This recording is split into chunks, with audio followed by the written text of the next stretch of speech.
أعوذ بالله من الشيطان الرجيم قال رب اشرح لي صدري ويسر لي أمري واحلل عقدة من লিসানি يفقهوا قولي। সম্মানিত দর্শক এবং শ্রোতাবৃন্দ, আপনাদের সকলকে জানাই সালামুন আলাইকুম। রবের শান্তির রাজ্যে যত উলামায়ে আজাজিল রয়েছে, উলামায়ে ক্রাইম রয়েছে, উলামায়ে সু রয়েছে, উলামায়ে ইবলিস এবং উলামায়ে শয়তান রয়েছে, এদের থেকে আল্লাহ তাআলার কাছে পানাহ চাচ্ছি। এমনকি যারা দুর্নীতিবাজ, দুষ্কৃতিকারী, ভ্রষ্টাচার এবং নৈরাজ্য সৃষ্টিকারী নেতা নেত্রী রয়েছে, তাদের থেকেও। আজ 2024 সাল, নতুন একটা প্রোপাগান্ডা আল্লাহ তাআলার ইসলামী কিংডমে প্রচার প্রসার হচ্ছে শিয়া, সুন্নি এবং সালাফি মুসলমানদের অনেকের মাধ্যম দিয়ে। কেউ কেউ বলছেন সত্যিকারের ইমাম মাহদী আত্মপ্রকাশ করেছেন, যার নাম মোহাম্মদ কাসিম, এবং তিনি পাকিস্তান থেকে আত্মপ্রকাশ করেছেন। এর পূর্বে এই ইমাম মেহেদী নিয়ে ইরানিদের দাবি ছিল খোমেনি সাহেব তিনি ইমাম মেহেদী ছিলেন। বাংলাদেশের কিছু লোক হিজবুত তাওহীদ করেন, তারা লিডার অব দি টাইম, জামানার ইমাম, এক কথায় ইমাম মেহেদী হিসেবে বর্তমান যাকে মেনে চলেছে তারা হচ্ছে হিজবুত তাওহীদের সদস্য, এবং যাকে মেনে চলেছেন তিনি হচ্ছেন হুসাইন মোহাম্মদ সেলিম। যদিও তার শ্বশুর এর পূর্বে এই ধরনের দাবি করে গেছে গোপনীয়ভাবে, যেটি আমাদের সমাজ বুঝতে চায় না যে জামানার ইমামের দরকার আছে কিনা ইসলামে। অনেকে আমাদের দেশের নিজেদের সন্তানদেরকে তাগুতের ধর্মের মাদ্রাসায় পড়ালেখা করতে দেয়। এই সন্তানেরা মাদ্রাসা থেকে পড়ে অল্প অল্প করে তারা কি হয়, আল কোরআনের বিদ্রোহী হয়। এর জন্য তাদেরকে প্রায় 12 বছর লাগে। আর এই বিদ্রোহী বক্তাদের, হুজুরদের অভাব অন্তত আজ আমাদের দেশে কম নয়। এবং আমাদের দেশটি এমন একটি দেশ যেখানে ধর্মের চাষ হয়। তা আমাদের সমাজে যদি কেউ কোরআনের কথা বলে, তার সাথে এত বেশি হিংসা করা হয় যে তাকে আর আগে চলতে দেওয়া হয় না। তো নতুন বছরের পরিবর্তন দেখে আমি অবাক হই না। মানুষেরা নতুন বছরের পরিবর্তন দেখেই চলেছে, আর আমি দেখে চলেছি সমাজের মুখোশ পরা ওই লোকগুলির চেহারা।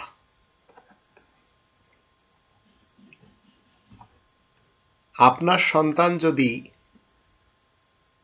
রাত থাকার কোনো ধর্মীয় মাদ্রাসার আশ্রমে বা হোস্টেলগুলোতে থাকে, তাহলে আপনি অচিরেই পস্তাবেন, এবং আপনি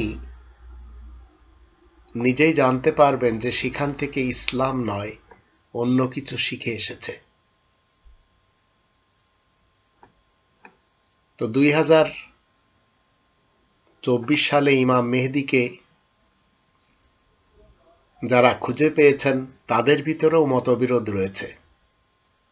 আর এগুলির কারণ হচ্ছে মানুষের বানানো যত ধর্ম রয়েছে, এই ধর্ম মানেই হচ্ছে মিথ্যা ছলনা। আর এই ধর্মের গুরুদের আসল উদ্দেশ্য হলো সাধারণ মানুষদের কাছ থেকে টাকা পয়সা ধান্দা করে নেওয়া ছাড়া আর অন্তত কিছু না। আর এই ধর্ম ব্যবসায়ী হুজুররা, বক্তারা বলে, যারা ধর্ম ব্যবসা করে খায়, প্রচলিত যত হাদিস, ফিকা, উসুল, রিওয়ায়াত রয়েছে, এগুলি হচ্ছে কোরআনের ব্যাখ্যা। এখন যে সমস্ত সহিহ হাদিস দ্বারা মানুষেরা ইমাম মেহেদীর একটি মতবাদ দাঁড় করিয়ে চলে গেছে, আর সেই ইমাম মেহেদীর আগমনের জন্য মুসলমান, শিয়া, সুন্নি, সালাফি সমাজ এতদিন বসেছিল, তারা একজন পাকিস্তানিকে খুঁজে পেয়েছে তাদের সহিহ হাদিস অনুযায়ী। সহিহ হাদিসের সংজ্ঞাটা কিন্তু তারা জানে না। সহিহ হাদিস বলতে তাদের দৃষ্টিতে অমুক অমুক বড় বড় মৌলানা, হুজুর, মুরব্বীরা হাদিসটা সত্যায়িত এবং সত্যায়ন করেছেন, তাই এটি সহিহ। আর কান জোড়ানো সনদ মতন টাইপের শব্দের সাথে জুড়ে দিয়ে পাবলিকের সামনে যখন রাখা হয়, তখন পাবলিক কাত হয়ে যায়। কোরআন আমাদেরকে এইসব হাদিসের ধারে কাছে যেতেও নিষেধ করেছেন। আমরা যদি 29 নম্বর সূরা আল আনকাবুতের 51 নম্বর আয়াত দেখি, সেখানে আল্লাহ বলছেন, আওয়ালাম ইয়াকফিহিম আন্না আনজালনা আলাইকাল কিতাবা ইউতলা আলাইহিম ইন্না ফি যালিকা লারাহমাতাও ওয়া যিকরা লিকওমি ইউমিনুন। এটা কি মানুষের জন্য যথেষ্ট নয় যে নিশ্চয় আমি তোমার প্রতি লিখিত আল কিতাব নাজিল করেছি, যা তাদের নিকট তিলাওয়াত করা হয়। নিশ্চয় এর মধ্যে রহমত এবং উপদেশ রয়েছে সেই কওমের জন্য যারা ঈমান আনে, যারা মুমিন। আমি যশোরী 19 জন নবীদের এবং 5 জন রাসূলদের স্পিরিচুয়াল কিস্তিতে সওয়ার হয়ে আছি। ইনশাআল্লাহ কিনারায় পৌঁছে যাব। তবে বাংলাদেশের এক নৌকা মানুষ কত অকৃতজ্ঞ এবং কত ছলনা তারা জানে। আবার লাঙ্গলের এবং ধানের শীষের সাপোর্টার যারা, তারা কোরআনকে সংবিধান হিসেবে মানতে চায় না। তাই তারা কেউ শেখ মুজিবুর রহমানের বাহনে, কেউ জিয়াউর রহমানের বাহনে, আবার কেউ এরশাদ সাহেবের বাহনে সওয়ার হয়ে জীবন কাটাচ্ছে আমাদের দেশে, এবং তারা সবাই গণতন্ত্র বিশ্বাসী। এদের মধ্যে আমরা অনেককেই দেখেই চলেছি বিজ্ঞানের কথা বলে, যেমন ধরুন জাফর সাহেব। তিনি তার দৃষ্টিতে বিজ্ঞানের কল্যাণেই কিন্তু বানরের বংশধর হওয়ার সৌভাগ্য অর্জন করেছেন, যদিও ইসলাম এটি পছন্দ করে না। আর তারা কেন এইসব কথাগুলি বলে চলেছে এবং আমাদের দেশের শিক্ষা ব্যবস্থা এমনভাবে ধ্বংস করে দেওয়া হয়েছে, যার জন্য ভারতের অন্তত 53 বছর লেগেছে, অথচ কোরআন বিশ্ব মানবতার জন্য নাজিল হয়েছে। এই কিতাবটি সবাই পড়বে, এই কিতাবটি সবাই মানবে, সবাই জানবে, সবাই প্রচার করবে, সবাই আমল করবে। কিন্তু উলামা ইবলিস এটি পড়ার পূর্বে অজুর শর্ত লাগিয়ে দিয়েছে, যার জন্য কেউ পড়ে না। তাই আপনাকে আমাকে জানতে হবে, কোরআন বিরোধী যত পথ রয়েছে, যত মত রয়েছে, সেগুলি সব মিথ্যার পথ। আর মিথ্যার পথ কখনো ভালো হয় না। মিথ্যার পথে চললে সবসময় বিপদ আসে, আর মিথ্যার পথ সবসময় অকল্যাণ বয়ে আনে। ক্ষণিকের জন্য মানুষের মাঝে এই স্পৃহা জাগে, হয়তো সে সাকসেস হয়েছে মিথ্যার পথে চলে। মূলত মিথ্যার পথে চললে আল্লাহ তাআলার দৃষ্টিতে সে বিপদগামীদের একজন বিশেষ ব্যক্তি হিসেবে পরিচিত হয়। তো ইমাম মেহেদী নিয়ে আপনাদের যার যে সমস্ত মতবাদ রয়েছে, মনে রাখবেন এগুলি এসেছে কোরআন বিরোধী ধর্মশালায় কোরআন বিরোধী সোসাইটি এবং কোরআন বিরোধী খানকা থেকে। কোরআন কখনো আপনাকে এটি শিক্ষা দিবে না যে রবে শান্তির রাজ্যে, যেখানে একটি গ্রন্থ সবার জন্য যথেষ্ট হওয়া দরকার, সেই একটি গ্রন্থের বিপরীত হাজার হাজার লক্ষ লক্ষ গ্রন্থ তৈরি করা হয়েছে। আর সেই গ্রন্থগুলি বলে চলেছে ইমাম মেহেদী আসবে, দাজ্জাল আসবে, ঈসা নবী পুনরায় আগমন করবে, আবার গজওয়া হিন্দ হবে। এই কথাগুলি কোরআন কখনো উল্লেখ করেনি।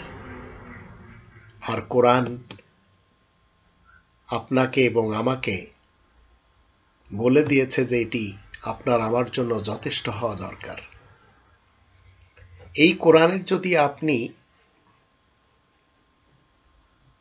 5 নম্বর সূরা আল মাইদা এর 3 নম্বর আয়াতের একটি অংশ দেখেন, সেখানে বলা হচ্ছে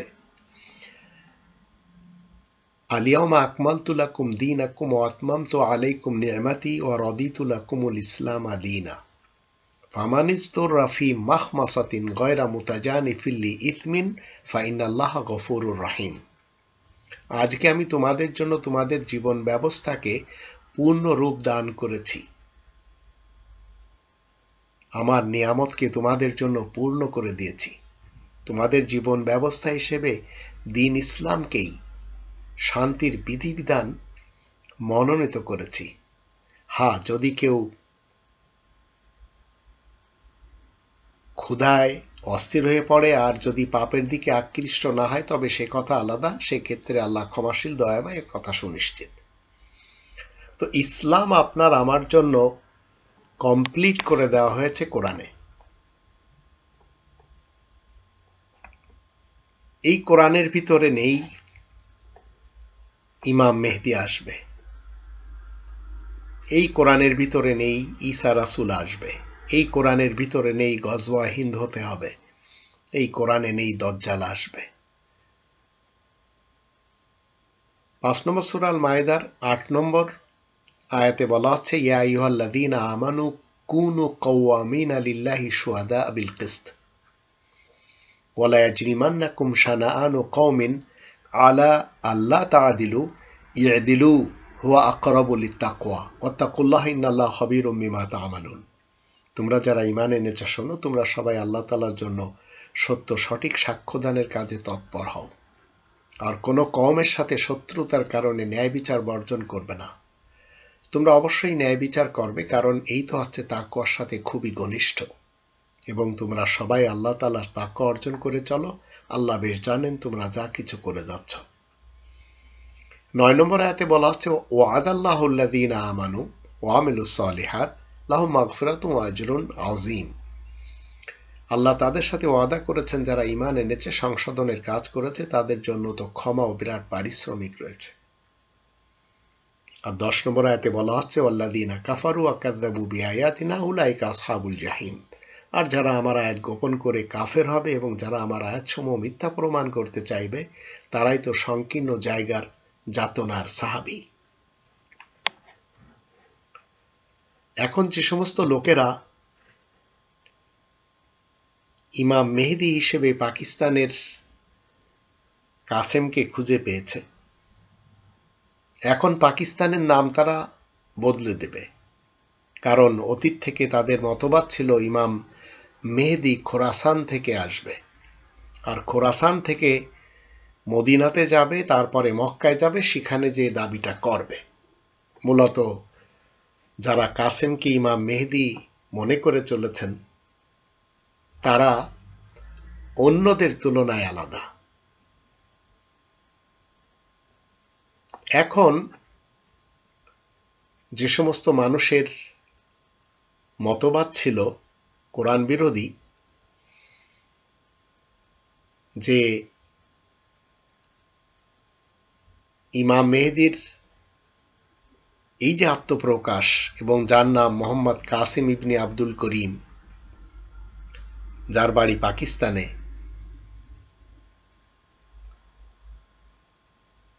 এই মুসলমান শিয়া সুন্নি সালাফিদের এক অংশের গবেষণা মতে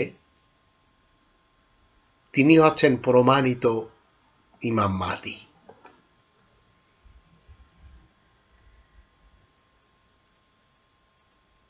অনেকে তার সাথে জুড়ছেন, অনেক নারীরা, পুরুষেরা, এবং অনেকেই বলেই চলেছেন যে মোহাম্মদ কাসিমের স্বপ্ন প্রচারের কাজে আরো বেশি যত্নশীল হওয়ার জন্য মোহাম্মদ ইবনে আবদুল্লাহ ইবনে আব্দুল মুত্তালিব আমাকে আদেশ দিয়েছেন স্বপ্নযোগে।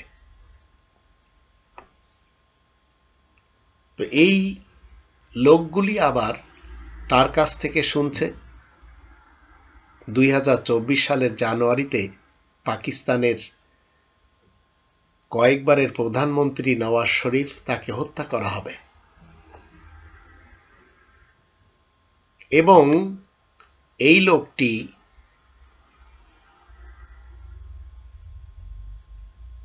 নিজেকে ইমাম মাহদী দাবি করছে না, তার চারিপাশের কিছু ভণ্ডরা তাকে ইমাম মাহদী বানিয়ে ছেড়েছে। সেই লোকটি আবার বলছে পুরো বিশ্ব শিরিকে ভরে গেছে, বিলবোর্ডে বিজ্ঞাপনের ছবি, রাস্তায় ভাস্কর্য নির্মাণ, পার্কে মূর্তি স্থাপন, নেতা নেত্রীদের ছবি ঘরে এবং অফিসে, এগুলি সব তার দৃষ্টিতে শিরিক। আবার তার কথা হলো যে আল্লাহ কতটা রাগান্বিত হলে পৃথিবীতে আযাব পাঠান, এবং মোহাম্মদ কাসিমের স্বপ্নগুলি জানার জন্য এখন এই স্বপ্নগুলি নিয়ে এখন আমাদের দেশে উলামায়ে আজাজিল সমাজ তারা ধান্দা করে খাচ্ছে। তাদের মাহফিলগুলিতে এই লোকটির কথা প্রচার হচ্ছে। আর এর জন্য আমাদের দেশে কিছু এমন বিশেষ বক্তা রয়েছে যারা আবু তহা মোহাম্মদ আদনানের মতো, কাজী ইব্রাহিমের মতো, আবার কেউ রকেট হুজুরের মতো, কেউ হেলিকপ্টার হুজুরের মতো, আবার কেউ বিভিন্ন এলাকার পীর, এরা সবাই সিলেক্ট হয়ে আছে। এরাই বলে চলেছে ইমাম মেহেদী, এই কাসিম, দুইটা কারণে মোহাম্মদ ইবনে আবদুল্লাহ ইবনে আব্দুল মুত্তালিব বিন হাশিমকে 1200 বার স্বপ্ন দেখিয়েছে। আবার কেউ বলছে 500 বার দেখেছে, আবার কেউ বলছে আল্লাহকে স্বপ্ন দেখেছে। এই সবগুলি নিয়ে এখন প্রচার প্রসার হচ্ছে পাকিস্তান, ভারত এবং বাংলাদেশ সহ। আর এই উলামায়ে আজাজিলদের অনুসারীরা যারা ইউরোপ, আমেরিকা, অস্ট্রেলিয়া, কানাডাতে রয়েছে, তারা সেই সব জায়গায় নিজ নিজ সার্কেলে প্রচার করে চলেছে। আবার অনেকে বলছে পাকিস্তানের ভবিষ্যৎ যে প্রেসিডেন্ট, সেটি ইমাম মাহদী মোহাম্মদ কাসিম হতে যাচ্ছে।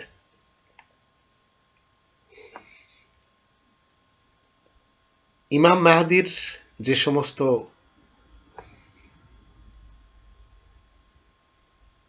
হাদিস মানুষেরা তৈরি করেছে, উলামায়ে আজাজিল সমাজ, তাতে আবার বলা হচ্ছে তার মুখে দাড়ি থাকবে এবং সে খোরাসান থেকে মক্কায় যাবে, কিন্তু পাকিস্তান এখন খোরাসান হয়ে যাবে। আর এই ব্যক্তির ব্যাপারে বলা হচ্ছে 800 বার আল্লাহকে এবং 500 বার মোহাম্মদ ইবনে আবদুল্লাহ ইবনে আব্দুল মুত্তালিব বিন হাশিমকে স্বপ্নে দেখেছে। আবার কেউ 1200 বছরের দাবি। আল্লাহ 800 বার এবং মোহাম্মদ ইবনে আবদুল্লাহ 500 বার মোহাম্মদ কাসিমের স্বপ্নে কেন এসেছেন, এসব নিয়ে মতবিনয় এবং মত বিনিময় তিনি করে চলেছেন। কিছু কিছু লোক তার সাথে দিচ্ছে, আবার কিছু কিছু মৌলবী সমাজ মতবিরোধে লেগে আছে। কারণ এই উলামায়ে আজাজিলদের ধান্দার একমাত্র পথ আজ 2024 সালের জানুয়ারি মাস, এই আলোচনা সমালোচনা নিয়ে। তারা বলে চলেছে ইমাম মেহেদী পাকিস্তানি বা উর্দু ভাষায় জন্মগ্রহণ করবেন না, আরব এবং আরবি ভাষায় আসবেন। কারণ এই লোকগুলি মোহাম্মদ ইবনে আবদুল্লাহ ইবনে আব্দুল মুত্তালিব বিন হাশিম সাহেবকে মেনে চলে, কারণ তিনি একজন আরব ইতিহাসের ব্যক্তি। আর ইমাম মেহেদী সে নিজেকে মোহাম্মদ কাসিমের মতো উপস্থাপন করবেন না। ইমাম মেহেদীকে কাবা শরীফে তওয়াফরত অবস্থায় লোকেরা শনাক্ত করবে। এই সব কথাগুলি নিয়ে আবার মতবিরোধ রয়েছে। আবার অনেকে কি বলছেন, ইমাম মাহদীর শিক্ষা গ্রহণ কিভাবে হবে, কিরূপ হবে? যাকে সতর্ককারী রূপে মনোনীত করবেন আল্লাহ তাআলা, কেবলমাত্র তাকেই নিজ হাতে শিক্ষা দান করবেন। কারণ মানব জাতির দোষ ত্রুটিগুলো একমাত্র আল্লাহ তাআলার জ্ঞানের মধ্যে সীমাবদ্ধ, যা কখনোই দুনিয়ার জ্ঞানীদের জ্ঞান সীমার মধ্যে নেই। সুতরাং মানব জাতির জন্য যাকে সতর্ককারী হিসেবে কোন ব্যক্তি পৃথিবীর ইমাম মেহেদী হবে, সে কোনো শিক্ষা প্রতিষ্ঠান থেকে শিক্ষা লাভ করবে না এবং তার শিক্ষক সরাসরি আল্লাহ হবে। তো আল্লাহ তাকে 800 বার আর মোহাম্মদ ইবনে আবদুল্লাহ তাকে 500 বার পাঠ দান করেছেন স্বপ্নের মাধ্যমে। এছাড়া আর কিছু না। ইনি আল্লাহ তাআলার সর্বশেষ খলিফা ইমাম আল মাহদী। তো মোহাম্মদ কাসিমকে যারা সাধারণ মানুষ মনে করেন, তাদের জন্য এই সাপোর্টাররা বলে বড়ই আফসোস। কারণ তারা তাদের দরজায় আগত চিরস্থায়ী মর্যাদার সোপান থেকে নিজেদেরকে সরিয়ে নিয়েছে। মানে তাকে যে সুপে দিতে হবে নিজেদের ব্যক্তিত্বকে, যারা দিবে না এরা হতভাগ্য সম্প্রদায়। আবার মোহাম্মদ কাসিম বলছে যে আমার যদি দাড়ি থাকতো তাহলে মানুষেরা কি আমাকে মেনে নিত, বিশ্বাস করে নিত? হতে পারে দাড়ি ছাড়া আল্লাহ তাআলা আমাকে দিয়ে পরীক্ষা নিচ্ছেন। তো এইগুলো হচ্ছে সব কল্প কাহিনী। আর কোরআনে 2 নম্বর সূরা আল বাকারার আমরা যখন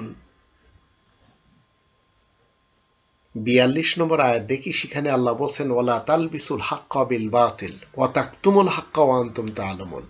আর তোমরা সত্যের সাথে মিথ্যাকে সংমিশ্রণ করবে না, আর জেনে শুনেই তোমরা সত্যের সাথে মিথ্যাকে সংমিশ্রণ করেই চলেছ। শুধু তাই নয়, 3 নম্বর সূরা আলে ইমরানের 78 নম্বর আয়াতের শেষে বলা হচ্ছে ওয়া ইয়াকুলুনা আলাল্লাহিল কাযিবা ওয়া হুম ইয়ালামুন। তারা জেনে শুনেই আল্লাহ তাআলার উপরে মিথ্যা চাপিয়ে যাচ্ছে।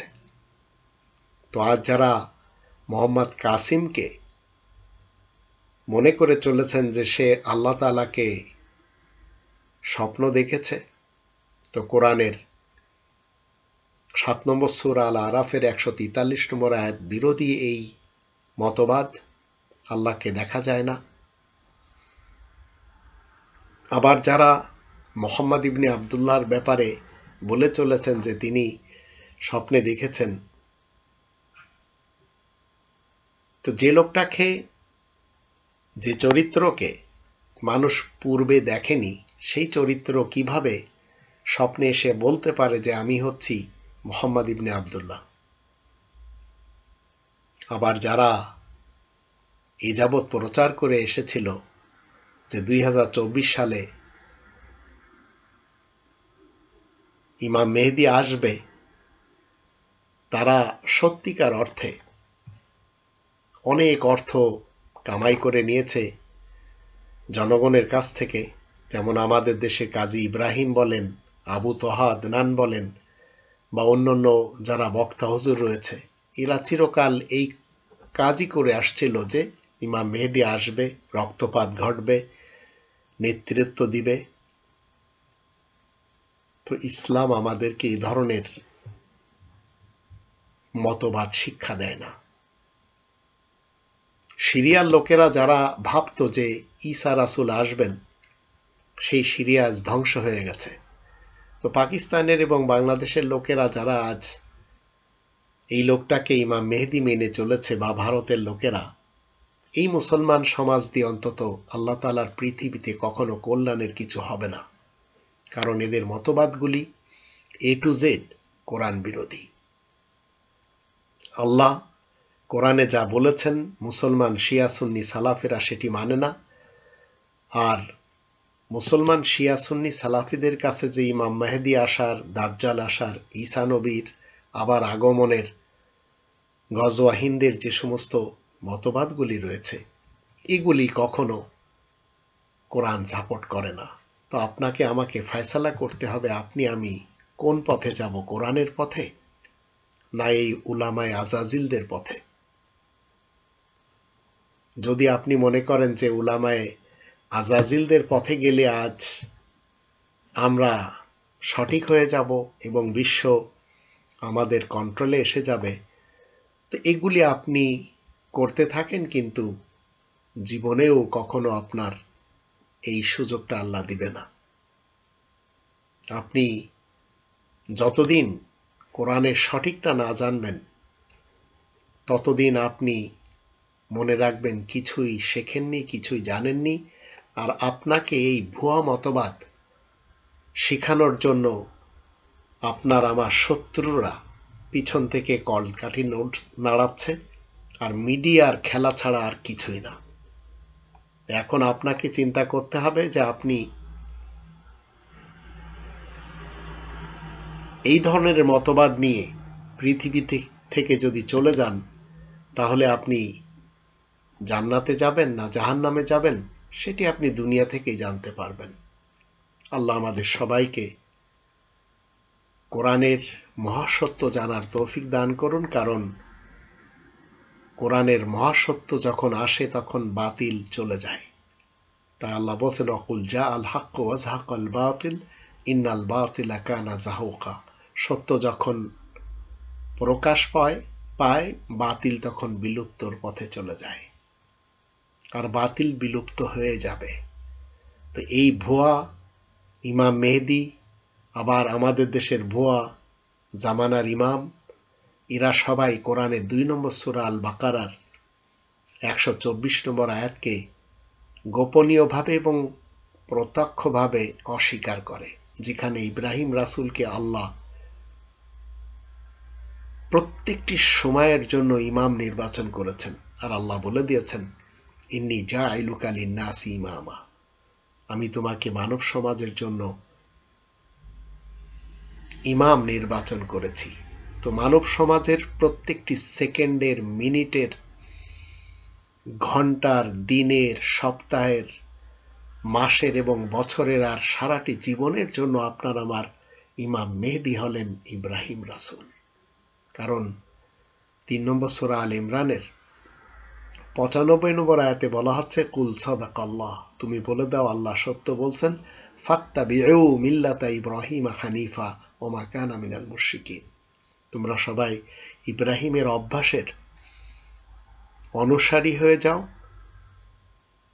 কারণ ইব্রাহিম হচ্ছে স্বতন্ত্র, হানিফান, আর অংশীবাদী মুশরিকদের অন্তর্ভুক্ত অন্তত নয়। আল্লাহ তাআলার এই সত্য কালামকে যারা অস্বীকার করে তারা সবাই নিঃসন্দেহে কাফের। আর কাফেরদের মতবাদের সাথে আমরা রবের শান্তির রাজ্যে যারা মুমিন মুসলিম রয়েছি কখনোই যেতে পারি না।